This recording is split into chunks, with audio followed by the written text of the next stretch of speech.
Well, whenever you're ready. Sorry, yes. Please ask. What do you think is most important for people to remember from season 1 going into season 2? Oh, that's a good question. I don't think we've had that question. No, we haven't had that question. Wow. I think it's pretty important for the audience, whenever you think of something, say it. It's pretty important for the audience to remember that. I mean, in terms of our storyline, I like the idea that when we see the Stranger and Nori heading off, that the Stranger really thinks he's cracked the code somehow. He understands the power, he understands the energy. He's going off into the future. It's going to be a great fun adventure. We'll see the Harfoots soon. Everybody will get around a campfire and it'll all be joyous. It's important to remember that, because it's going to go seriously wrong.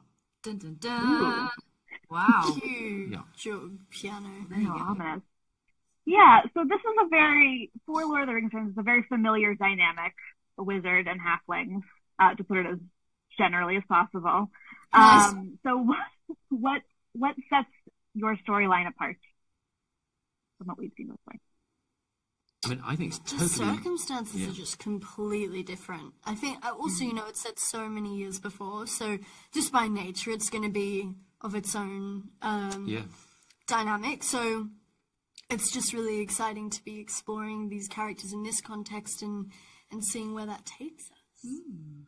Yeah, and I think also that the fact that this particular wizard is you've seen it's almost the origin story of this being on Middle Earth. That there was nothing you don't know about this wizard in Middle Earth.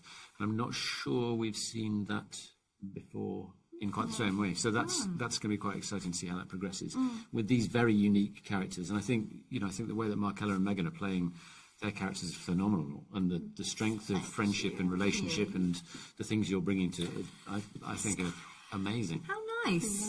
What a review. And the terrain is very different as well. Like, to me, Rune is off the map. It's not so much, especially for Poppy, obviously. Thank you. Keep referencing. That's very different. Let's see. How did you feel coming into Rune? How does Poppy feel? Well, I remember this one day where I was given actual maps that the props team had drawn and created, and it was amazing. And I said to Daniel, I don't know where you were.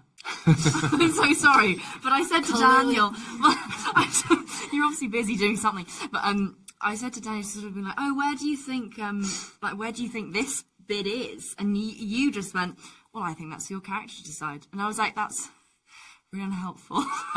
So a way of dodging the question. Exactly. But I think that's also what it would have been like. I know why you did that, because that's also what it would have been like for if Poppy ever had any doubts. There isn't time or energy for doubts, and also she can't have any because no one else knows the answer. Well, in fact, when you turn up in that scene, when you turn up and you're sort of mocking us gently, and Poppy is the one who does have the answer. We're like, well, actually, we were lost. We've been going around in circles. Yeah, you are the savior. Yeah, exactly. And so I think that's the first time that she's actually really felt that weight. There's a lot, that means so much. I think, and to really I've completely lost all the words in my train of thought. But yeah, that's that. I think you've got that. Yeah, I think that's beautiful. Yeah, they're good companions. You've got a forager, you've got a navigator. You're very good at hiding. It's a good adventure team, I think, to be on. Well, thank you very much. I've got to go.